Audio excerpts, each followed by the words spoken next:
Good afternoon, ladies and gentlemen of St. Mary's. As you hopefully know by now, I'm Kevin Kelly, one of the two seminarians that comes from the St. Charles Seminary on Thursday Apostolate. It's a chance for us to be here at the parish and get some pastoral experience.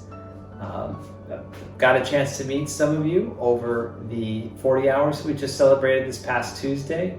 So it really was a beautiful night. We're so grateful to be here, to pray with all the priests, all the people of the parish. Of course, having Father Jonathan Smith from my own Diocese of Arlington come to preach the 40 hours.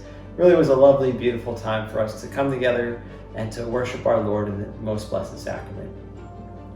So, well, I finished the series on John, and I was actually hoping to dive a little bit into the Old Testament.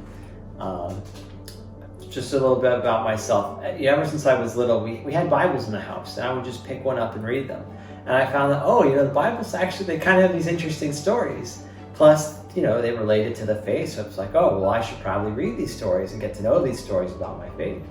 And, I learned a lot about, my faith just between school and just picking up the Bible and reading things. And there are a couple stories in particular that I enjoy in the Old Testament. And so I'm hoping to just give you my take, my explanation of just a really beautiful story and a very short story in the Old Testament. And we're talking about the book of Ruth. Now, just in terms of the structure of salvation history, the Bible timeline as it's sometimes called.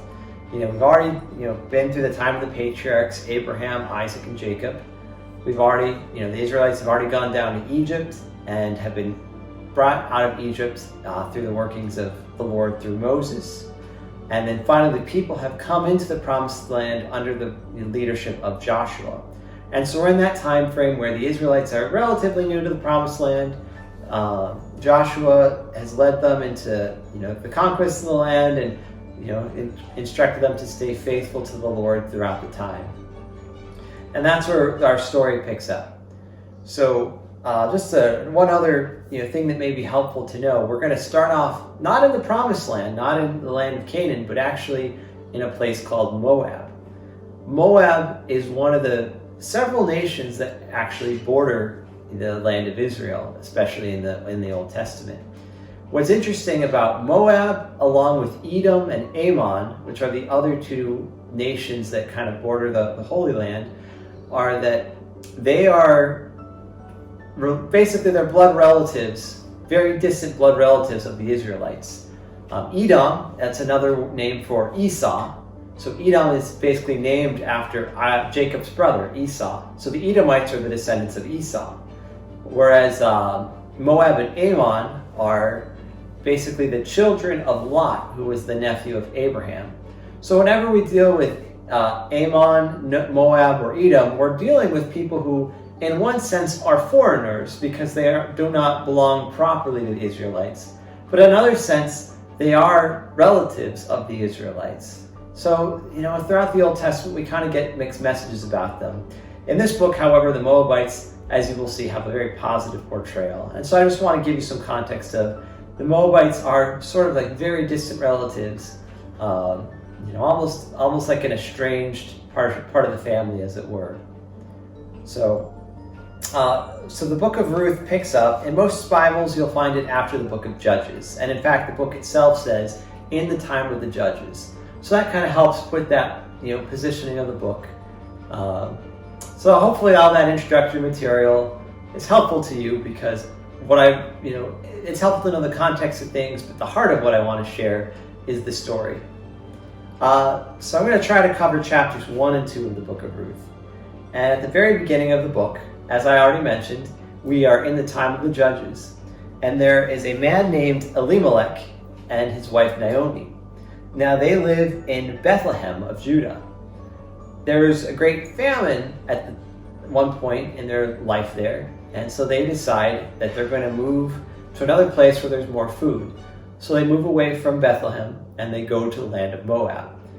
They basically leave their homeland, they leave their promised heritage, and they themselves become foreigners, aliens in the land. And unfortunately, while they're out there, Elimelech dies. Now they have 2 children, Mahlon and Chilion, and so that Naomi can be provided for, her 2 sons take her in, and they themselves marry Moabite women. One of them named Orpah, and the other one, Ruth. Now again, unfortunately, her 2 sons also died. It's about a period of 10 years that they live in the land of Moab, but in that time, her 2 sons die. And so again, Naomi is left without someone to care for her and to provide for her. She's a widow, and she needs some way of sustaining herself, some way of supporting herself. In those days, widows were very dependent. They couldn't go work or get a job for themselves. They're very dependent on their families, their relatives, their extended community to take care of them. And moreover, now she has 2 daughter-in-laws who are also widows. So Naomi decides, you know what, it seems like the best thing to do would be to go back home. And she's also heard news that the famine, the great famine that had been occurring in her hometown, has been relieved, and that there is food again in Bethlehem. And so she decides to return to the Promised Land. And as she's on the way, her 2 daughters-in-law initially join her. But she tells them, look, I'm a widow. I'm broke. I don't have anything to provide for you. Like, go home, go back to your families. They can find good husbands for you who are going to take care of you. And Orpah, after a little bit of protest, she says, oh no, I'll stay with you. But Naomi says, no, really, you should go back. Orpah goes back home, and totally understandable. Her family is in the land of Moab. She'll be able to find another husband and be provided for in that way. But then Ruth refuses. Ruth insists, no, Naomi, my mother-in-law, I will go with you. And even though Naomi insists, I have nothing to give you, I don't have any more children, I can't give you any more sons. Who are you supposed to marry? Ruth makes a very bold statement, and this is one of the beautiful lines of the book. Ruth says, do not press me to go back and abandon you. Wherever you go, I will go. Wherever you lodge, I will lodge. Your people shall be my people, and your God my God. Where you die, I will die, and there be buried. In other words, Ruth is willing to leave her family, her homeland, everything that she knows, just to follow and to be with her mother-in-law. You see in this in particular, your God will be my God. The Moabites weren't necessarily faithful to the God of Israel. In fact, very often the Moabites were known for their pagan practices, for worshiping false gods. So this isn't just Ruth being a very, faithful daughter-in-law who, family comes first. There's something more in her statement. She really has clung to the God of Israel, the God of her mother-in-law, Naomi. In a sense, Naomi's example of fidelity to the Lord has so struck Ruth that not just the family of Naomi, but even the God of Naomi becomes her own God. She swears allegiance and fidelity to the God of Israel, a God whom she's only known through the witness of one other person. It's a profound statement. It's, her willingness to serve God transcends family barriers. It transcends nationality. She's willing to follow the God that Naomi worships because she sees something amazing in this God, and in, of course, Naomi as well. So Naomi allows it. She sees that Ruth will be persistent and will stay with her no matter what. And so the 2 of them leave the land of Moab and they return to the land of Israel. Now, Naomi had an extended family in Bethlehem. That's part of why she returned to Bethlehem. And when she gets back, her relatives see her and they're, oh, Naomi, it's good to see you again. Of course, it's been 10 years. Who wouldn't want to rejoice and, welcome, a long-lost family member back? And there's a little play on words here because the word Naomi means sweet. The name Naomi means sweet. But, Naomi has lost her husband. She's lost her 2 children. She's destitute. And so she says, do not call me Naomi, which means sweet, but call me Mara, because my lot is a very bitter lot indeed. Mara is a word for bitter, kind of opposite of Naomi. Mara, by the way, would be the same root as the word Mary. And so in this, we can see a little bit of I know that Santiago has been talking about the 7 sorrows of Our Lady, and right there, even in her name, there's that sense of bitterness, that bitter sorrow of loss.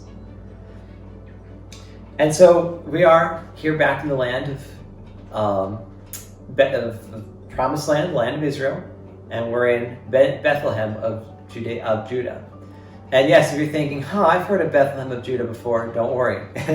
I'll talk about that before all is said and done. So that's chapter 1.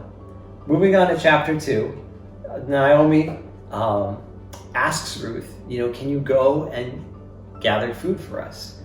Now, in those days, the common practice was that the widows and orphans, who had no other means of being provided for, they were allowed to go into the fields when others were harvesting. And what the law of Moses prescribed is you could harvest anything that you cut, anything that you during the harvest time, anything that you harvested, that was yours. But if there were things that fell to the wayside or things that fell, off tree branches, any kind of grain or fruit or any kind of food that fell that you didn't harvest for yourself, you were to leave it be, because that would be the food that would feed the widows and the orphans and the strangers. And God told this to the Israelites because you yourselves were once strangers in a strange land. Just as you once had to scavenge for food and find food, so you too should leave food for those who are in need and in poverty. So Ruth goes out to gather food for the family, and she wanders into the field of Boaz. Now, without knowing it, Ruth has stumbled into the land of a cousin, a relative. Boaz is a somewhat distant relative of Naomi's. And Ruth goes, and she very insistently goes to gather grain, whatever she needs to do to gather food for her mother-in-law. Now Boaz comes. He's a young man, well-to-do. He's been well provided for, and he's also a hard worker. He goes into his field. He greets his workers who are helping him with the harvest, and they greet him back. And he asks his harvesters, "I see there's a new person here to gather, and to glean." And they say, "Yes, she's been here since dawn. She's been, raring to go, and she, insists that, whatever she needs to do to, be allowed to do this work, she'll do it."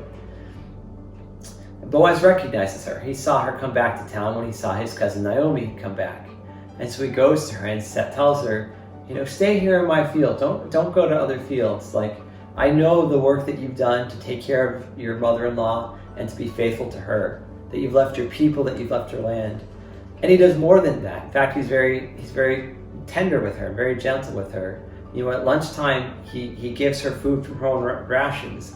He says, "Whenever you're thirsty, just go to the watering jugs that I've brought for my workers, and don't be afraid." And he even tells his harvesters, "Hey, cut down some extra stuff and just leave it on the ground for her to gather, and let her gather whatever she wants, wherever she wants."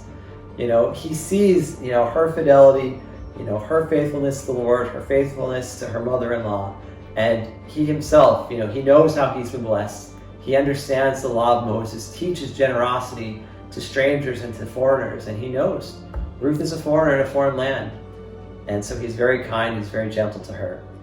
Ruth is, of course, very thankful. She's very grateful. She says, "Who am I that, I should even be allowed to, receive such generosity?" But Boaz, continues very kind and very tender with her. And sure enough, she goes home and her arms are just full. And Naomi says, "Where did you get all these gleanings?" She thought, we'll be lucky if we get even just a little bit. But and Ruth tells her, it was a young man named Boaz. And Naomi says, "Oh, blessed be the Lord, he's our family member. He's someone who's going to be good to us and someone who's going to take care of us." So right here in these first 2 chapters, there's a lot that we can see. First of all, we see the importance of putting the Lord first, even in difficult times. Naomi certainly did that. Even though she was living in the land of Moab, she was faithful to her Jewish faith, faithful to her practices, and as a result, she converts someone, her own daughter-in-law. Because of the mother-in-law's fidelity, the daughter-in-law comes to know God. We also see, care and concern for the poor. That Ruth goes to gather food for her mother-in-law, to be a dutiful daughter-in-law, and she's provided for. Young Boaz sees her, sees that the goodness of her heart, and he's generous with her. He gives her what she needs to be provided for. And in all of this, the Lord is providing. The Lord, oversees everything, even when evils occur, even when bad things happen. It's not that God does bad things. He is all good, but somehow in His mysterious providence, He allows things to happen, but always so that there will be a greater good that results from it. This famine was, not a good thing. Many people went hungry, and Elimelech and Naomi ultimately had to leave the land to find food elsewhere. But because of that, they met Ruth, and they got her as a daughter-in-law, and she herself, Ruth, came to know God. So see, throughout that famine, through physical hunger, a spiritual hunger was able to be fed, that Ruth was able to be brought to know who God was. So, and the book isn't over yet, and I hope in my next reflection to talk about how the story finishes and how God's providence really comes to be seen at the end of all things. But for now, I hope this is helpful, and please, I encourage you, it's a short book, four chapters, so feel free to read it through yourself and get a sense of this great story that we have in the Old Testament. Thank you all very much. Take care. God bless.